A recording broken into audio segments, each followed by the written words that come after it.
Salut à tous et bienvenue sur Farouk Academy, j'espère que vous allez tous bien. Alors le cours d'aujourd'hui s'adresse plus particulièrement aux débutants, aux personnes qui commencent, on va dire, dans la programmation iOS et qui commencent à découvrir Xcode et le langage Swift. Donc j'ai décidé de faire aussi en parallèle dorénavant des petites vidéos pour les débutants, donc pour leur permettre de se familiariser avec Xcode et le langage Swift. Donc dans le cours d'aujourd'hui, on va simplement voir comment utiliser l'objet texte dans Swift UI. Donc pour ceux qui connaissent un peu Swift depuis un moment, donc l'objet texte dans Swift UI, c'est un peu l'équivalent de l'objet label dans le UI Kit. Donc en fait, il vous permet d'afficher un texte, mais que vous ne pouvez pas modifier. Ok, par exemple le nom de votre application, donc c'est du texte, mais vous ne pouvez bien évidemment pas cliquer dessus pour le modifier. Alors vous allez tout de suite lancer Xcode, créer un nouveau projet, ok. Et donc comme je le disais dans mon cours en anglais, en parallèle je vais bien évidemment faire d'autres tutos prochainement pour, on va dire, des niveaux intermédiaires voire avancés. Donc ici vous allez l'appeler texte fr, ok, donc ça c'est le nom du projet. Je vous laisse mettre ce que vous voulez. Donc ici vous vous assurez d'être en Swift et ici d'être en Swift UI. Ensuite vous faites next, ok. Donc ici, vous allez l'enregistrer sur votre Mac. Là, vous vous mettez en iPhone 11 Pro Max par exemple, ok. Et donc vous faites résumer. Donc ça, nous permet en fait d'afficher une toute première fois le rendu à l'état initial. Donc voilà. Donc on a notre iPhone qui nous affiche un message Hello World, ok. Cool. Donc qu'est-ce qu'on va faire tout de suite? Ici on va rajouter par exemple je sais pas, on va mettre vive la France par exemple, ok, comme ceci, et vous voyez que de manière instantanée normalement le texte il doit changer, c'est bien le cas, ok. Donc je vais zoomer pour que vous puissiez bien voir, ok. Et donc on va commencer par apporter quelques modifications. Donc il faut savoir que les paramètres de modification en anglais sont appelés modifiers, et donc pour les appeler vous avez simplement besoin de mettre un point et ensuite vous appelez le paramètre qui vous intéresse. Donc nous c'est font weight. Font weight, c'est pour que la police soit plus épaisse par exemple, donc vous mettez un point et là vous voyez qu'on a plusieurs choix. On va prendre celui-ci par exemple, bold, et donc là vous allez voir que la police va être un peu plus chargée, voilà, plus épaisse, plus gras. Ici, comme vous avez remarqué, il y a d'autres choix, donc on peut mettre heavy, c'est encore plus gras que le bold, et après il y a black. Ok, bien gras. Bon, ça fait, le rendu n'est pas terrible, donc on va rester sur bold. Ensuite, on peut changer le style de la police, donc vous mettez font, et ici on va mettre par exemple title. Ok, comme ceci. Donc titre, ok, donc vous voyez que la police est plus grande. Ou sinon vous pouvez mettre encore plus grand, donc vous mettez large title, et là carrément plus gros, ok. Ça ensuite c'est à vous de voir ce que vous souhaitez mettre dans votre projet, votre application. Ensuite, si par exemple vous souhaitez arrondir, avoir une police plus arrondie, ce que vous pouvez faire c'est appeler le paramètre la propriété système, ok. Ici vous remettez large title et ici vous mettez rounded tout simplement, ok. Donc là vous voyez que c'est arrondi, ok. Ensuite, si vous voulez par exemple lui donner une police fixe, une taille de police fixe, et ben ici en fait tout simplement vous allez supprimer ça et vous allez mettre size comme ceci, 2 points, et vous mettez 20 par exemple, ok. Donc là vous voyez que la taille elle diminue, mais elle est fixe en tout cas.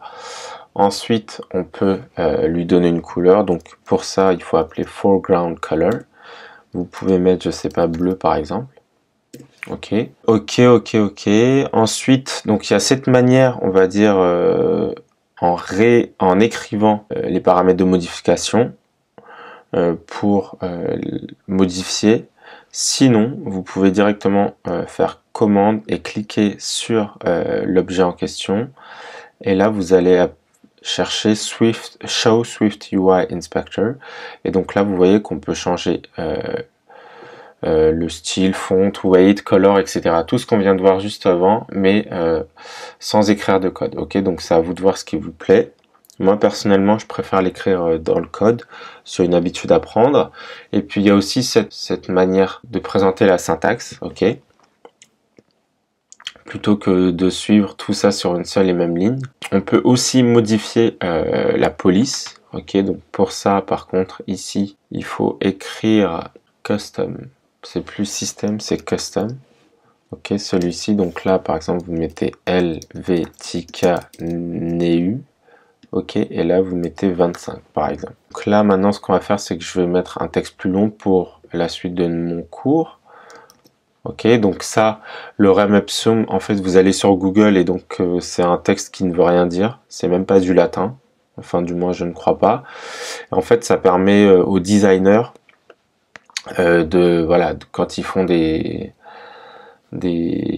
croquis, d'avoir du texte pour un rendu visuel, ok.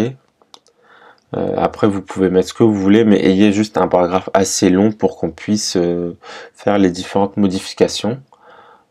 Donc, pour aligner le texte au centre, rien de plus simple, vous allez faire multi-line, text alignment, et vous mettez center, comme ceci, par exemple.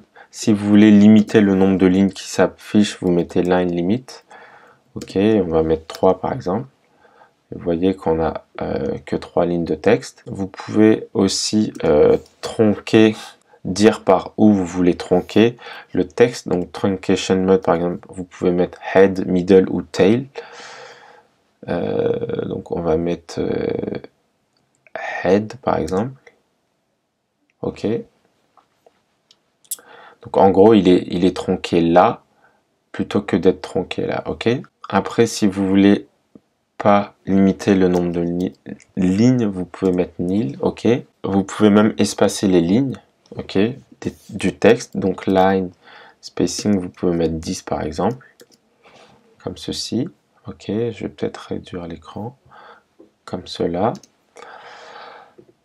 Ensuite, pour que notre texte, vous voyez là, le consecteture, il touche presque les rebords de l'écran.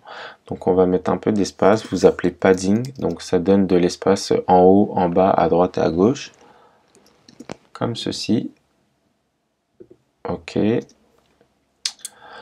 Et donc maintenant, la partie la plus fun du cours, je vais vous montrer comment on peut jouer avec le texte. Donc on va le faire tourner, donc rotation, effect.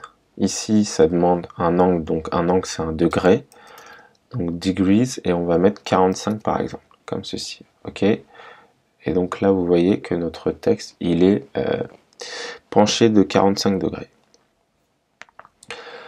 Ensuite, si vous voulez, là il est penché, mais il est penché au centre de l'écran. Si vous voulez le faire pencher à un point précis de l'écran, bah, vous pouvez tout simplement ici rajouter anchor, ok, unit point, comme ceci. Ici, vous prenez ça et vous mettez 0 et 0. Ok. Ok, ensuite on peut aussi faire du 3D parce que là c'est en 2D. Donc le 3D, eh bien c'est rotation 3D effect. Ok, donc ici toujours un degré. Donc, on va mettre 50 par exemple. 50. 50. Et ici, ok, ici vous faites entrée. Donc ici, vous allez mettre 1. Ici, vous allez mettre 0. Et ici, vous allez mettre 0. Ok, donc ça fait un petit rendu à la Star Wars, ok, comme le générique. Donc c'est plutôt pas mal.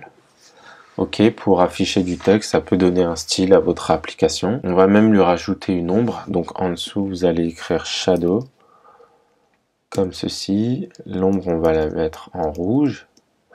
Le radius, on va mettre 2. Et ici, on va mettre 0 et 15. Ok, comme ceci. Et donc, ça fait un look plutôt pas mal. Et donc voilà, donc je vous souhaite un bon week-end et je vous dis à la prochaine les amis. Portez-vous bien. Ciao, ciao.